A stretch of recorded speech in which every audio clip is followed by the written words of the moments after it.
মানে ইসলামের স্বভাবজাত স্বভাব হচ্ছে আপনি আনন্দ গ্রহণ করবেন আপনার স্ত্রীর কাছে থেকে।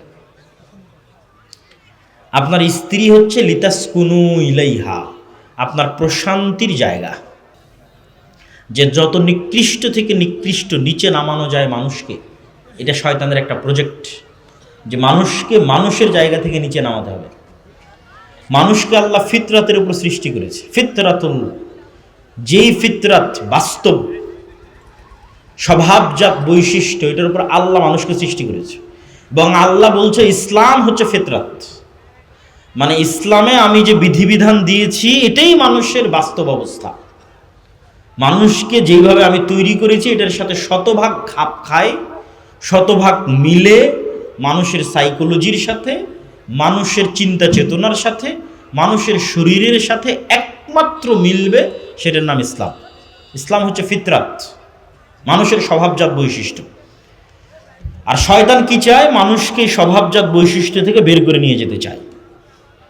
তো যখনই আপনি এই স্বভাবজাত বৈশিষ্ট্যের মধ্যে থাকবেন না, তখনই আপনাকে আনন্দের জন্য আরো বিকৃত, আরো বিকৃত, আরো বিকৃত, আরো নিকৃষ্ট, আরো নিকৃষ্ট, আরো নিকৃষ্ট রাস্তা অবলম্বন করতে হবে, কারণ আপনি স্বভাবজাত স্বভাবের উপর নাই। তাহলে স্বভাবজাত বৈশিষ্ট্যের উপর যদি কোনো মেয়ে টিকে থাকে, মেয়েদের যেই নম্রতা, মেয়েদের যেই কোমলতা, মেয়েদের যেই নমনীয়তা, এটার উপর যদি কোনো মেয়ে টিকে থাকে, স্বভাবজাত যে স্বভাবের উপর আল্লাহ সৃষ্টি করেছে, পুরুষের যেই পৌরুষত্ব, পুরুষের যে আত্মমর্যাদা, আত্মসম্মান, দায়িত্বশীলতা, দায়িত্ববান হওয়া, এটার উপর যদি কোনো পুরুষ অটল থাকে, যেটার উপর আল্লাহ তাকে সৃষ্টি করেছে, তাহলে এই নারী আর এই পুরুষ যখন একত্রিত হবে তখন এরা দুনিয়াতেই জান্নাত পেয়ে গেছে। কিন্তু এই স্বভাবজাত বৈশিষ্ট্যের ওপর থেকে তাকে বিকৃত করে দূরে সরানো, এটা শয়তানের প্রজেক্ট। তাহলে কোনো একটা নারী তার কোমলতার ওপর থাকতে পারছে না, তার নমনীয়তার ওপর থাকতে পারছে না বিভিন্ন কারণে। গার্মেন্টসে, স্কুল, কলেজ, চাকরি ক্ষেত্রে প্রতিনিয়ত পুরুষের সাথে উঠা বসা করতে হচ্ছে, পুরুষের সাথে হাসি মুখে মিশতে হচ্ছে, এর মাধ্যমে তার কোমলতা এবং নমনীয়তায় কমতি তৈরি হচ্ছে। যত বেশি পুরুষের সাথে সে মিশবে এবং উঠা বসা করবে, তত তার মধ্যে পুরুষালী স্বভাব, আধিপত্য বিস্তার করা, অর্থনৈতিক ক্ষমতা, পদের ক্ষমতা, আধিপত্য বিস্তারের মানসিকতা আসবে। এবার পুরুষ যখন গায়রাতবিহীন হয়ে যাবে, দায়ুস, আত্মমর্যাদাহীন, পৌরুষত্ব নাই, না অর্থনৈতিক সক্ষমতা আছে, না শারীরিক সক্ষমতা আছে, না নৈতিক সক্ষমতা আছে, কোনো দিক থেকেই সে তার স্ত্রীর সামনে দাঁড়াতে পারে না, তাহলে তখন তার মধ্যে মেয়েলি স্বভাব বিরাজ করবে। এটা হলো বিকৃতির শুরু। যেই স্বভাবজাত বৈশিষ্ট্যের উপর আল্লাহ মানুষকে সৃষ্টি করেছিলেন, বিকৃতির শুরু, এটা শয়তান চায়। এই বিকৃতিটা যখন সংঘটিত হয়ে যাবে, তখন এই সমাজ, এই নারী, এই পুরুষ পৃথিবীতে স্বাভাবিক আর আনন্দ পাবে না। একে তখন আনন্দ খুঁজতে হবে অস্বাভাবিক রাস্তায়। সে অস্বাভাবিক রাস্তা হতে পারে সমকামিতা, সে অস্বাভাবিক রাস্তা হতে পারে এই রকম যে নিকৃষ্ট কার্যকলাপ শয়তান এই সমস্ত গণতন্ত্রের ধ্বজাধারী নরপিশাচ, নরপশু যারা পৃথিবীকে শাসন করতেছে, ভিতর থেকে খোখলা, পৃথিবী শাসন করার যাদের কোনো নৈতিক অধিকার নাই, হারিয়ে ফেলেছে, তাদের মধ্যে এই স্বভাবগুলো শয়তান কিভাবে প্রবেশ করিয়েছে? কেননা তারা স্বভাবজাত বৈশিষ্ট্যের উপর বাকি নাই, এরা আস্ত শয়তানের পূজারী।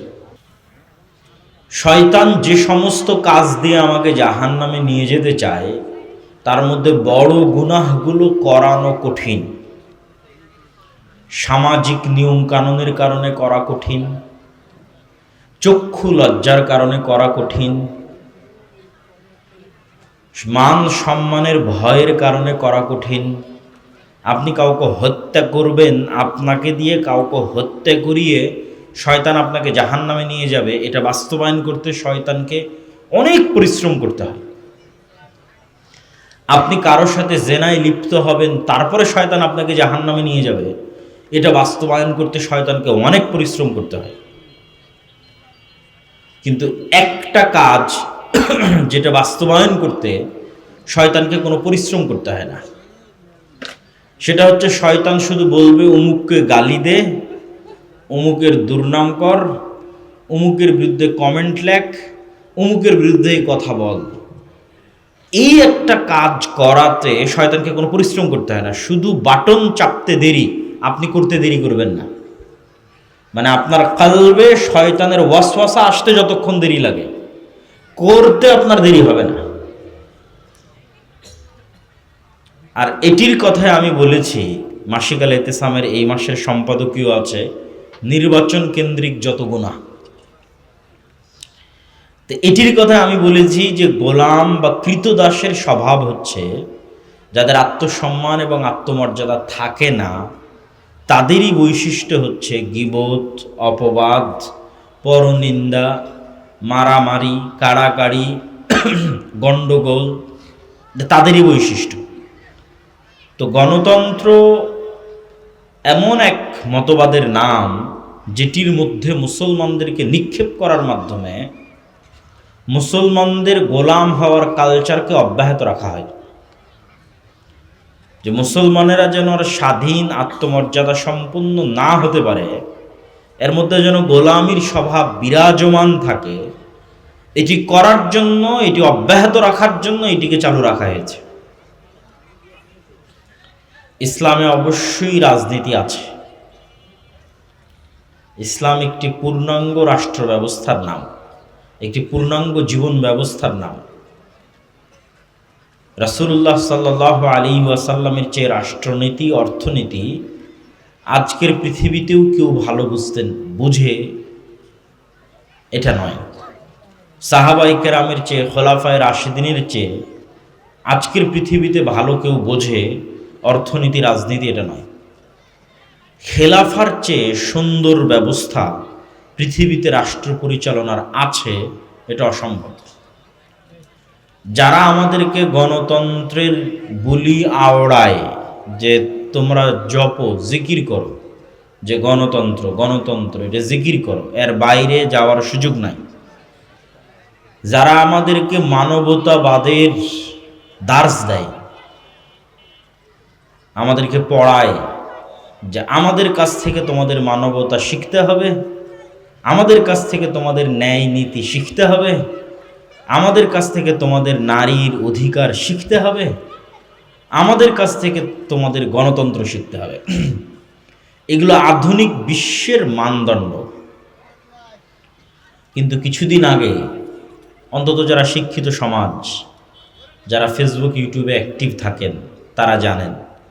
আর আপনারা যদি না জেনে থাকেন তাহলে এতটুকু জেনে নেন যে এতদিন আমরা বক্তব্যে যা বলতাম, আলেম ওলামা, মসজিদ মাদ্রাসা, আমরা বক্তব্যে এতদিন যা বলতাম, এটার পক্ষে আল্লাহ প্রমাণ তৈরি করে দিয়েছে তাদের মধ্যে থেকেই যাদের বিষয়ে আমরা বলতাম। প্রমাণ ছিল না, আমরা দাবি করতাম, মানুষ বলতো যে হুজুরেরা জানে না, সেকেলে, এরা অজ্ঞ, এরা মূর্খ, মৌলবাদী, জঙ্গি, এদের কথা বিশ্বাস করা যাবে না, এরা সবসময় ষড়যন্ত্র তত্ত্বে বিশ্বাস করে, এই বলে কত রকমের কথা, তার হিসাব নাই। কিন্তু বিশাল সাম্রাজ্যকেও আল্লাহ পতন করান ছোট বিষয় দিয়ে, ছোট্ট, অতি ছোট্ট একটা নগণ্য বিষয় দিয়ে পতন হয়। তো অ্যাপস্টেইন যে ফাইল উন্মোচন হয়েছে আমেরিকার, আমি মনে করি যে বিশ্বব্যাপী গণতন্ত্রের যে সাম্রাজ্যবাদ প্রতিষ্ঠিত আছে, এটার পতনের কেবল শুরু, এটার পতনের কেবল শুরু। এটার পতন ঘটবেই। কিভাবে ঘটাবে এটা আল্লাহ সুবহানাহু ওয়া তাআলা জানে। কিন্তু এর কোনো যোগ্যতা নাই পৃথিবী শাসন করার, এটা আমরা দাবি করতাম, এর পক্ষে যুক্তি প্রমাণ ছিল না। এখন দেখা যাচ্ছে যে এই বিশ্বকে যারা মানবতাবাদের দার্স দিত, এই বিশ্বে যারা গণতন্ত্রের সবচেয়ে বড় প্রচারক, এই বিশ্বে যার রাতের ঘুম হারাম হয় আমাকে টিকা দেওয়ার জন্য, বলে আমাকে টিকা না লাগালে নাকি আমি মারা যাবো, এই নিয়ে ঘুম হারাম বিল গেটসের। কি হিতাকাঙ্ক্ষী বিল গেটস! আমার বিল গেটস মুসলমানের কি হিতাকাঙ্ক্ষী যে মুসলমানের করোনা ভাইরাসের টিকা না দিলে তো মুসলমান মরে যাবে। তো ওকে বাঁচানোর জন্য এখন করোনা ভাইরাসের মুসলমানের টিকা দিতে হবে, এই চিন্তায় ঘুম হয় না বিল গেটসের। সেই বিল গেটস কি করত? সেই বিল গেটস, ডোনাল্ড ট্রাম্প, আরও যারা আছে তাদের নাম ওই ফাইলে এসেছে, এরা জ্যান্ত ছোট ছোট শিশু মেয়ে বাচ্চাদের গোস্ত পর্যন্ত ভক্ষণ করত। তাহলে কি পরিমাণ হিতাকাঙ্ক্ষী! না হিতাকাঙ্ক্ষীর নামে অন্য কিছু এবার বলেন। এবার বুঝেন যে আমাদের ছোট ছোট 9, 10, 11, 12 বছরের ছোট মেয়ে যারা এই বিশ্বের শাসন করছে এখন, তাদের কাছে নিরাপদ নয়। তথা এই বিশ্বের শাসন ব্যবস্থায় যারা বসে আছে প্রত্যেকটা এক একটা নরপশু।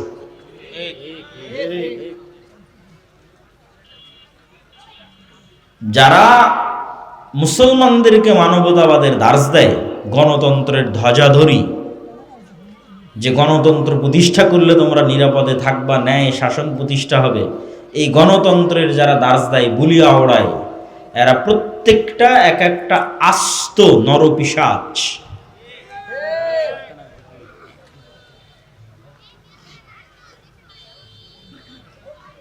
তো যারা জানেন তারা তো জানেন, যারা জানেন না তারা অবশ্যই দেখতে পারেন যে কোন রুচিতে এবং কোন আস্থায় এবং কোন বিশ্বাসে মুসলমানরা এখনো বিশ্বাস করবে, এখনো মনে করবে যে না, নারীদের অধিকার আমাকে পাশ্চাত্য থেকে নিতে হবে, ডুবে মরে যাওয়া উচিত।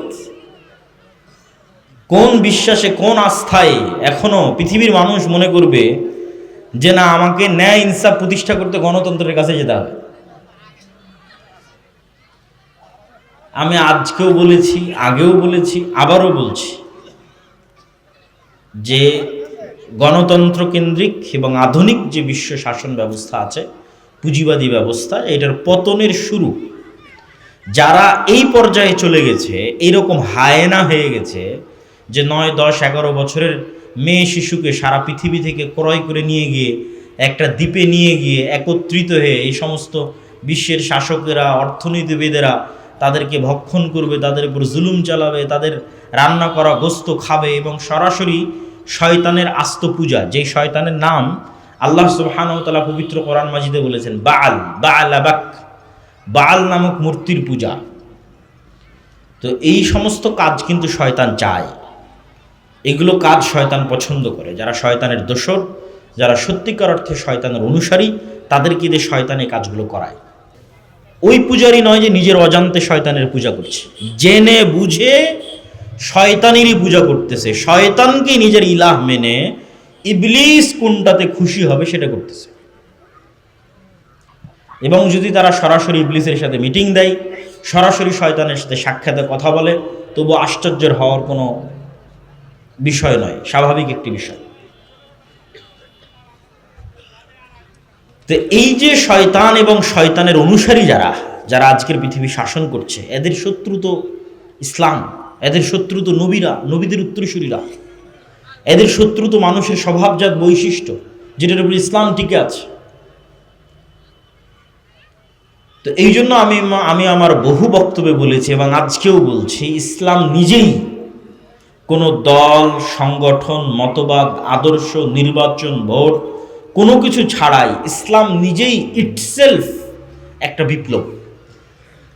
নিজেই ইসলাম নিজেই পৃথিবীকে পরিবর্তন করে দিতে পারবে, ইসলাম নিজেই বাংলাদেশকে পরিবর্তন করে দিতে পারবে। কিন্তু ইসলামের ওই জায়গায় আমাদের পৌঁছতে হবে, সেই জায়গায় আমরা পৌঁছতে পারিনি। আমরা এখন যে জায়গায় দাঁড়িয়ে আছি এটার নাম নেফাকি, মোনাফিকি। যেহেতু আমরা শতভাগ 90% মুসলমানের দেশ, আমরা যেহেতু ইসলামের ওই জায়গায় পৌঁছতে পারিনি, তাহলে আমরা দাঁড়িয়ে আছি কোথায়? আমরা মুনাফিকির স্তরে দাঁড়িয়ে আছি। এই মুনাফিকের স্তর থেকে আমাদেরকে পূর্ণতার স্তরের দিকে এগিয়ে যেতে হবে, পরিপূর্ণতার স্তরের দিকে। আর এই পরিপূর্ণতার স্তরের দিকে এগিয়ে যাওয়ার জন্য কট্টরভাবে ইসলাম অনুসরণের বাইরে আর দ্বিতীয় কোনো রাস্তা নেই। শয়তানের অনুসারী যত শক্ত এবং মজবুতভাবে শয়তানের অনুসরণ করে, ইসলামের অনুসারীদেরকে ঠিক ততই কট্টরভাবে ইসলামের অনুসরণ করতে হবে এবং ইসলামের উপর আস্থা রাখতে হবে, ইসলামের উপর বিশ্বাস রাখতে হবে। প্রিয় উপস্থিতি, আমরা আলোচনা করছিলাম যে আমাদের যে পবিত্র মাস, এই পবিত্র মাস, সামনে যে মাস আসতেছে সেই মাস, এই 2 মাস মিলে আমরা যেই সময়টা পার করতেছি, এই সময়টা আমাদের যেই কাজে লাগানো উচিত সেই কাজে না লাগিয়ে জাহান্নামে নিয়ে যাওয়ার যে সহজ রাস্তা আছে, সেই সহজ রাস্তায় শয়তান আমাদের ব্যস্ত করে রেখেছে। তাহলে কি কাজে লাগানো উচিত? শয়তানের কবল থেকে বাঁচার জন্য, শয়তানের ষড়যন্ত্র থেকে বাঁচার জন্য 2টি ইবাদত খুব গুরুত্বপূর্ণ। একটা ইবাদতের নাম সালাত, আর একটা ইবাদতের নাম সিয়াম। তো সালাত এবং সিয়াম দিয়ে কিভাবে আপনি শয়তানের কবল থেকে বাঁচবেন এটা তো বলবো, একটু বিস্তারিত বলবো। তার আগে শয়তান আপনাকে এই মাসগুলোতে কি কাজে ব্যস্ত রেখেছে সেটা বুঝেন। যে শয়তান আপনাকে দিয়ে জেনা করাতে পারছে না, মানুষকে হত্যা করাতে পারছে না, আরো ডট ডট ডট অনেক কাজ করাতে পারছে না। তো শয়তান আপনাকে কোন কাজে ব্যস্ত রাখবে? জিহব্বার গুনাহ। এটা হলো সবচেয়ে সহজে জাহান্নামে নিয়ে যাওয়ার মাধ্যম, সবচেয়ে easy way to go to জাহান্নাম। পৃথিবীর সবচেয়ে সহজ রাস্তা যেটাতে মানুষ জাহান্নামে যায়, এখানে শয়তানের কোনো পরিশ্রম নাই। তো এই সহজ রাস্তায় চলতে মানুষকে সবচেয়ে বেশি উদ্বুদ্ধ করে গণতন্ত্র, নির্বাচন, যে তুমি দ্রুত কেমনে জাহান্নামে যাবা। তো দ্রুত যদি জাহান্নামে যেতে চাও তাহলে তোমার এই জিহ্বা দিয়ে যে যেমন পারো, যার বিরুদ্ধে যেভাবে পারো বলো, গুনাহ কামাও, জাহান্নামে যাও।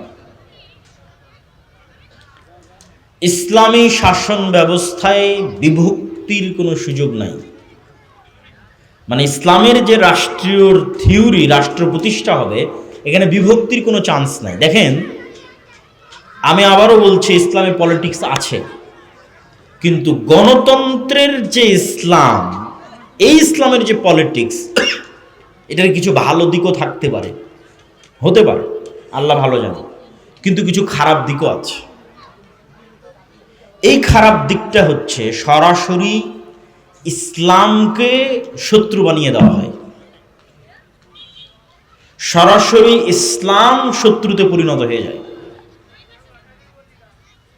যেমন গত 17 বছর ছিল, ঠিক আল্লাহ ভালো জানে কি হবে, কিন্তু যেহেতু গণতন্ত্রের রাজনীতি বিভক্তির রাজনীতিকে পছন্দ করে, ইসলাম বিভক্তির রাজনীতি পছন্দ করে না। কেননা বিভক্তি মানে কখনো রাষ্ট্র এক হতে পারে না, আর গণতন্ত্র মানে তোমরা পরস্পর বিভক্ত থাকো আর মারামারি করো। তো এই গণতান্ত্রিক ব্যবস্থার মধ্যে আমি ইসলামের পলিটিক্স করছি, তখন এর বিপরীত পক্ষ যে আছে, যদি বিজয় অর্জন করে তাহলে পুরো ইসলামকে শত্রু মনে করবে, পুরো ইসলাম। সে এখন যে ইসলামের পক্ষে রাজনীতি করছে, সে যে রাজনীতি করছে না, সে যে মসজিদে আছে, সে যে মাদ্রাসায় আছে, সে যে বক্তব্য দিচ্ছে, সে যে বই লিখছে, সে সব শত্রু, পুরো ইসলাম শত্রু। কে এখন পুরো ইসলামকে শত্রু মনে করছে? আর এক মুসলমানই পুরো ইসলামকে শত্রু মনে করতেছে, আর একটা মুসলমানের সন্তান। এটা তাহলে বানালো কে? আমি ব্যক্তির কোনো দোষ দিচ্ছি না, দলের না, এটাই থিওরি, গণতন্ত্রের যে থিওরি, এটা এইভাবে ডিজাইন করা।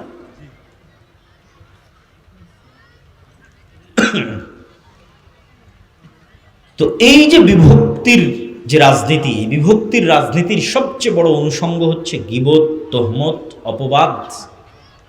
কে কাকে কত নিচে নামাতে পারে, কে কার কত চরিত্র হনন করতে পারে, এটার প্র্যাকটিস। আর এটার প্র্যাকটিস কখনো স্বাধীন নেতার প্র্যাকটিস হতে পারে না, এটার প্র্যাকটিস গোলামের প্র্যাকটিস। মুহাম্মদ সাল্লাল্লাহু আলাইহি ওয়াসাল্লামের 63 বছরের জীবনের একটা উদাহরণ কেউ নিয়ে এসে দিতে পারবে না যে মুহাম্মদ সাল্লাল্লাহু আলাইহি ওয়াসাল্লাম তার শত্রুর চরিত্র হনন করতে চেয়েছেন। আবু সুফিয়ান যদি এক দিনের জন্য, এক সেকেন্ডের জন্য বুঝতো যে মুহাম্মদ সাল্লাল্লাহু আলাইহি ওয়াসাল্লাম তাকে ব্যক্তিগতভাবে অ্যাটাক করেছেন, আদর্শিক আক্রমণ নয়, ব্যক্তিগত অ্যাটাক। ব্যক্তিগত অ্যাটাক যেমন ধরেন আবু সুফিয়ান কথার কথা বলছে, আবু সুফিয়ান কানা, আবু সুফিয়ান বাঠু, আবু সুফিয়ানের টাকা নাই, আবু সুফিয়ান গরিব, উমুকের ঘরের উমুক, কত রকমভাবে একজনকে ব্যক্তিগত অ্যাটাক করা যায়। গায়ের রং দিয়ে ব্যক্তিগত অ্যাটাক করা যায়, বিভিন্নভাবে করা যায়। তো যেহেতু আবু সুফিয়ানের সাথে মোহাম্মদ সাল্লাল্লাহু আলাইহি ওয়াসাল্লামের দীর্ঘদিনের দ্বন্দ্ব, তা আবু সুফিয়ান খুব ভালোভাবে জানে যে মোহাম্মদ সাল্লাল্লাহু আলাইহি ওয়াসাল্লাম একদিনের জন্য আবু সুফিয়ানকে ব্যক্তিগত অ্যাটাক করেনি, যারে তুই তো এরকম না। এই শত্রুটা শুধু আদর্শিক, যার ফলশ্রুতিতে আবু সুফিয়ান যেদিন ইসলাম গ্রহণ করেছে তার সিদ্ধান্ত নিতে 1 সেকেন্ডও দেরি করতে হয়নি যে আমি কেমনে গিয়ে মোহাম্মদ সাল্লাল্লাহু আলাইহি ওয়াসাল্লামের সামনে নত হব। কেন নত হতে তো কোনো বাধা নাই, এখানে কোনো ইগো কাজ করবে না। কেন মোহাম্মদ সাল্লাল্লাহু আলাইহি ওয়াসাল্লাম কোনোদিন আবু সুফিয়ানকে ব্যক্তিগত আক্রমণ করেইনি, তো কিসের ইগো কাজ করবে? কিন্তু গণতন্ত্র যে কালচারটা আমাদের মধ্যে তৈরি করে, এটা এক নেতা আর এক নেতাকে যদি ব্যক্তিগত আক্রমণ না করে, এক দলের লোক আর এক দলকে যদি ব্যক্তিগত আক্রমণ না করে, তাহলে এখানে ভোট কিভাবে আসবে? তাহলে এই কালচারটা একদিকে যেমন আমার ইসলামের দৃষ্টিতে নেতৃত্বের যে গুণ আছে এটাকে ধ্বংস করে দিচ্ছে, ইসলামের দৃষ্টিতে নেতা হওয়ার যে গুণ এটাকে ধ্বংস করে দিচ্ছে, আমাকে গোলাম বানিয়ে ফেলতেছে। পাশাপাশি জাহান্নামে যাওয়ার সবচেয়ে যে সহজ রাস্তা, এই সহজ রাস্তায় শয়তান আমাদের অভ্যস্ত করে ফেলতেছে জাহান্নামে নিয়ে যাওয়ার। এবার আমরা বলতে চাচ্ছি যে শয়তান যে আমাদের জাহান্নামে নিয়ে যেতে চায়, সেটি থেকে বাঁচতে সালাত এবং সিয়াম এই দুইটা আমাদের কি উপকার দিতে পারে। সিয়াম মানে কি? মারিয়াম আলাইহিস সালাতু ওয়াস সালাম যেই দিন নির্জন এলাকা থেকে লোকালয়ে ফিরে আসতেছেন ঈসা আলাইহিস সালামকে কোলে করে, সেদিন মানুষ তাকে জিজ্ঞেস করতেছে এই ছেলে কোথায় থেকে আসলো, কিভাবে আসলো? তো তিনি উত্তরে বলছেন, ইন্নী নাযারতু লির-রাহমানি সাওমা ফালান উকাল্লিমাল ইয়াওমা ইনসিয়া। আমি আজকে রহমানের জন্য সিয়াম আছি, এই জন্য আজকে কোনো মানুষের সাথে কথা বলবো না। তাহলে মারিয়াম আলাইহিস সালাতু ওয়াস সালাম সিয়াম আছেন, এই জন্য কথা বলবেন না। আমরা কিন্তু জীবনে কোনোদিন শুনিনি যে সিয়াম থাকলে কথা বলা যায় না। সিয়াম থাকলে কথা বলা যায়। এই আয়াত পেশ করার দ্বারা আমার উদ্দেশ্য হচ্ছে সিয়াম শব্দটা আরবিতে কি অর্থে ব্যবহার হয় দেখেন। যে মারিয়াম আলাইহিস সালাতু ওয়াস সালাম কথা বলবে না তাই বলতেছে আমি সিয়াম আছি, তার মানে সিয়াম মানে শুধু পেটের বিরত থাকা নয়, সিয়াম মানে শুধু লজ্জাস্থানের বিরত থাকা নয়, সিয়াম মানে জিহ্বারও বিরত থাকা, সিয়াম মানে চোখেরও বিরত থাকা, সিয়াম মানে কানেরও বিরত থাকা, সিয়াম মানে হাত পায়েরও বিরত থাকা। এটা পুরো সামগ্রিক বিরত থাকার একটা ইবাদতের নাম সিয়াম, সামগ্রিক। সিয়ামের সর্বনিম্ন স্তর হচ্ছে আপনার পেট বিরত থাকবে, ক্রস করলে সিয়াম ভেঙে যায়। কিন্তু সিয়ামের যেই স্তরে গেলে আপনি ফজিলত পাবেন, যেই স্তরে না গেলে আপনি ফজিলত পাবেন না। যেই স্তরে গেলে সিয়ামের ফরজ আদায় হওয়ার পাশাপাশি ফজিলতও পাওয়া যাবে, সেটা হচ্ছে বাস্তব প্রকৃত রিয়াল সিয়াম। সেটাতে জিহ্বাও সিয়াম আছে, চোখও সিয়াম আছে, কানও সিয়াম আছে, পেটও সিয়াম আছে, লজ্জাস্থানও সিয়াম আছে, হাত পাও সিয়াম আছে। এই সিয়ামে আমরা ফজিলত পাবো, নেকি পাবো। এই সিয়াম আমাদেরকে শয়তানের বিরুদ্ধে যুদ্ধ করার প্রশিক্ষণ দিচ্ছে। এটা শয়তানের বিরুদ্ধে প্রশিক্ষণের একটা কোর্স, 30 দিন একটানা।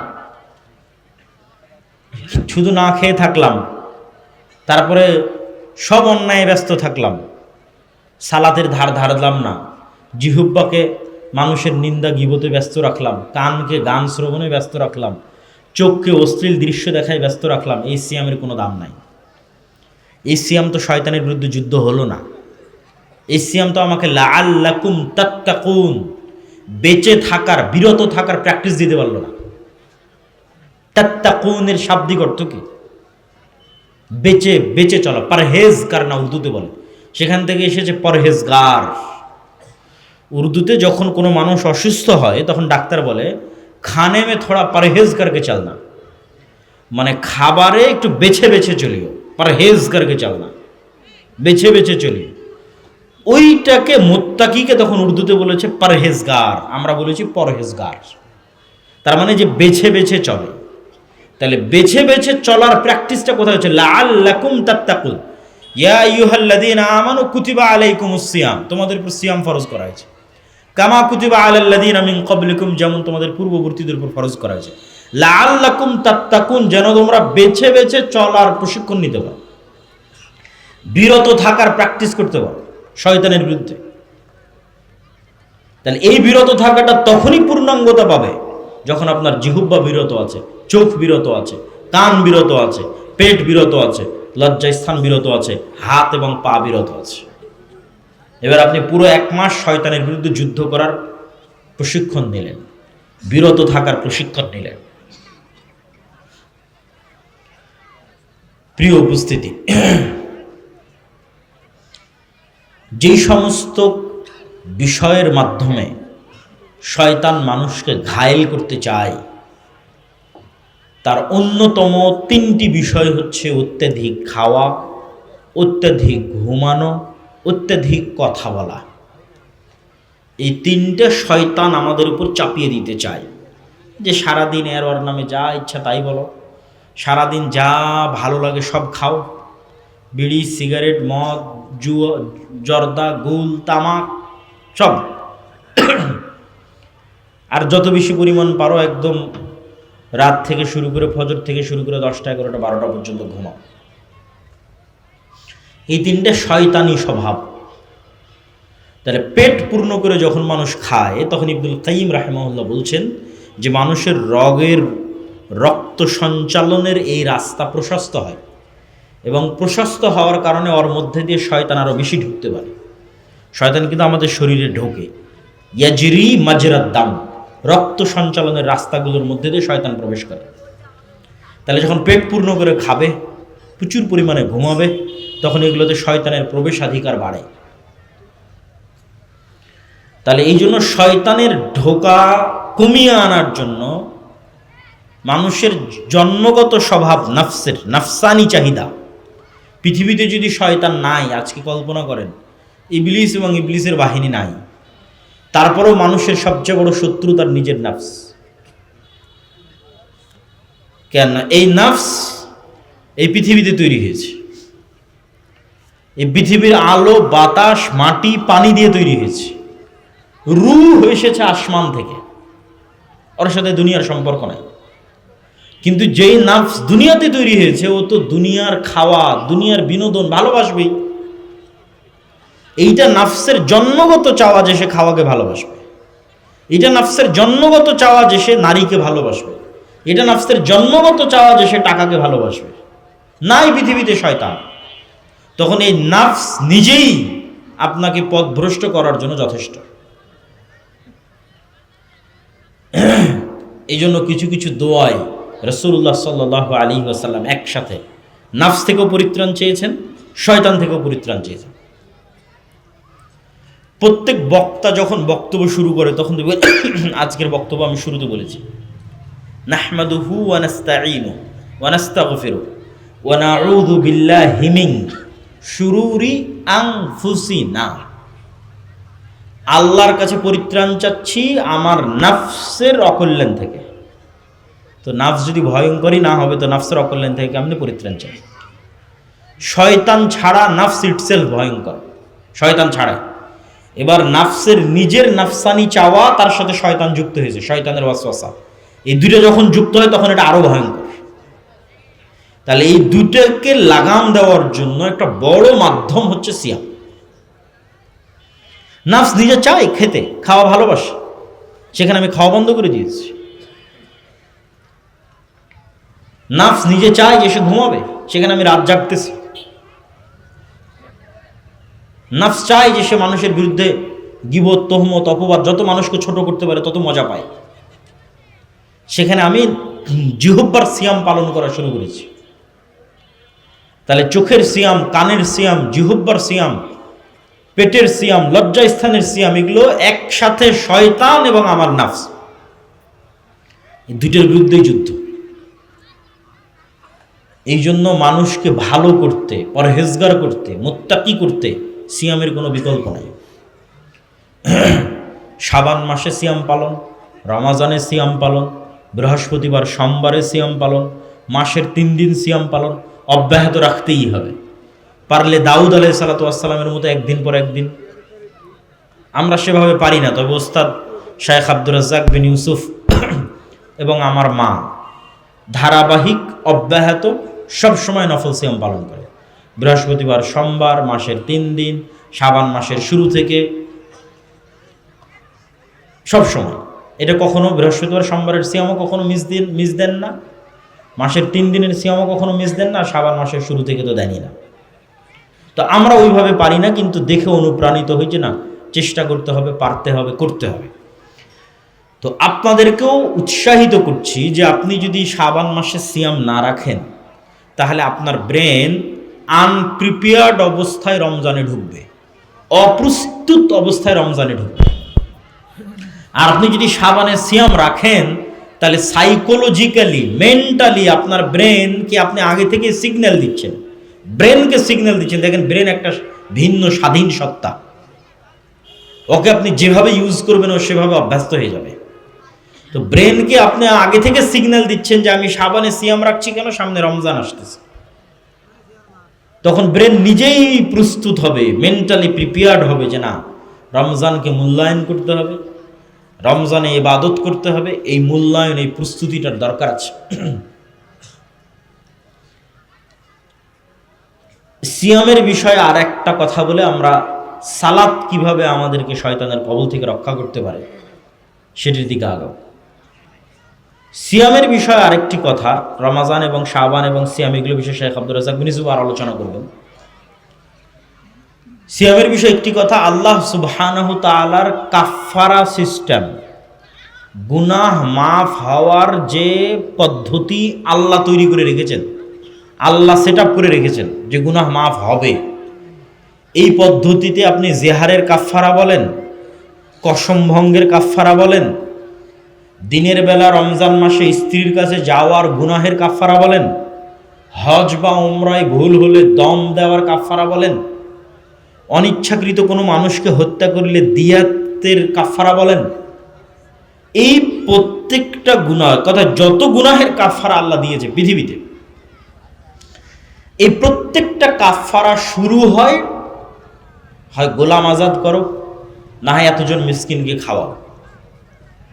এটা দিয়ে গোলাম আজাদ সর্বোচ্চ, কেন গোলাম আজাদ করতে বেশি টাকা লাগে, তার চেয়ে একটু কম টাকা লাগবে মিসকিনকে খাওয়ানো, পরিমাণ কম বেশি, কোথাও 10 জন মিসকিন, কোথাও 60 জন মিসকিন, এক একটা এক এক ধরনের কাফারা নির্ধারণ করা আছে। তথা প্রথম যে দুইটা বললাম, এই দুইটা হচ্ছে টাকা, গোলাম আজাদ করতে টাকা দিতে হবে, মিসকিনকে খাওয়াতে টাকা দিতে হবে। তথা পকেট থেকে টাকা আল্লাহর রাস্তায় বের হলে গুনাহ মাফ হয়। এটা কাফারা সিস্টেমকে দেখলে বোঝা যায় যে আল্লাহ কিভাবে কাফারার সিস্টেম নির্ধারণ করেছে। 2 নাম্বার, যখন এই দুইটার কোনোটাই কেউ পারে না, তখন বলে সিয়াম রাখো।